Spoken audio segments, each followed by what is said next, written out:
so quickly known, in conclusion, to draw some lessons for naturalistic metaphysics. There are two kinds of metaphysical questions. Questions that are answered by the first-order content of a physical theory, what are the basic particulars, quantities and relations, the structure of space and time, the dynamical laws and probabilities of such things, of various events. And then there are questions about the nature of fundamental scientific categories like law, probability, non-actual possibility. Authority on the first kind of question, I think, is rightly suited to physics. But there's an important sense in which the second kind of question is meta-scientific. It's part of the first-order content of Newtonian mechanics, for example, to tell us what the laws are, what kinds of worlds are physically possible, but it's no part of the first-order content of Newtonian mechanics, or quantum mechanics, or general relativity, or any other physical theory to tell us what a law or a possible world is. Those are notions that are used by physics, but not generally mentioned. Maudlin has been arguing in recent years that to the extent that physics is our most fundamental account of what there is, and to the extent that there is no physics-independent vantage point from which we survey the contents of reality and give an illuminating account of such notions, these notions that figure as primitives in physical description ought to be accepted as ontological bedrock. Attempts to analyze concepts like law or modality proceed, and I think he's right about this, by at least implicitly offering up an account of what there is, patterns in the human manifold, or particulars and universals, or tropes and property instantiations, or whatever, and then trying to find truth makers for statements of law or physical possibility in these terms. But this is just silly. There is no independent standpoint outside of physics that could furnish us with a kind of side-on view of the relationship between our models and the world outside our models. And to the extent that modality is a fundamental and irreducible part of the content of a physical theory, modality ought to be recognized as a fundamental and irreducible feature of the world. I've bought this hook, line, and sinker, but I think that there's more to say. I think that Maudlin's right about the sort of traditional in his criticism of the traditional practices, but he doesn't quite have the last word.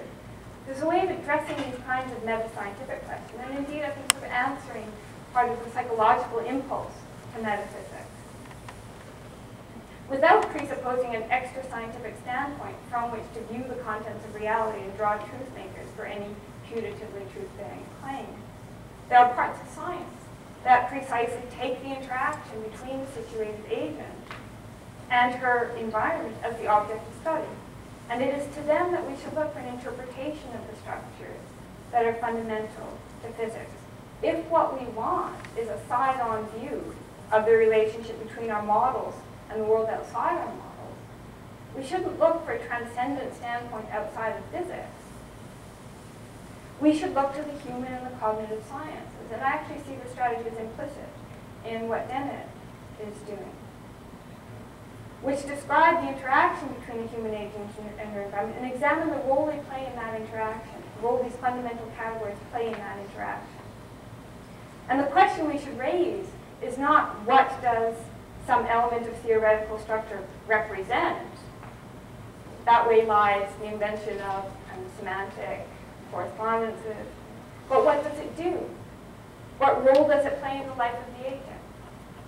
When one is trying to interpret fundamental scientific structures as a relationship just between a model and the world, one finds oneself reifying modalities, talking about correspondences, searching for truth makers.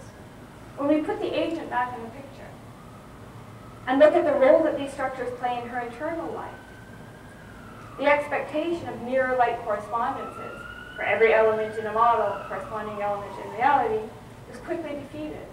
Models are tools. Their job is to facilitate interaction between an embodied agent and an open environment. In some cases, the account of use will support correspondence. So it seems natural to expect ground-level correspondence between representation of maybe local matters of particular fact in a first-order model and something out there in the world. But it won't always support that kind of correspondence. I've been arguing that when it comes to the causal content of a theory, and indeed the modal content that actually rides on the back of the causal content, the full and final account of it is given by the role in decision. of this suggests is that when it comes at least to a certain kind of metaphysical question, the kind of question that's not answered by the first order content of the theory, it's anthropology. That may be the real naturalistic alternative to neo-scholastic methods.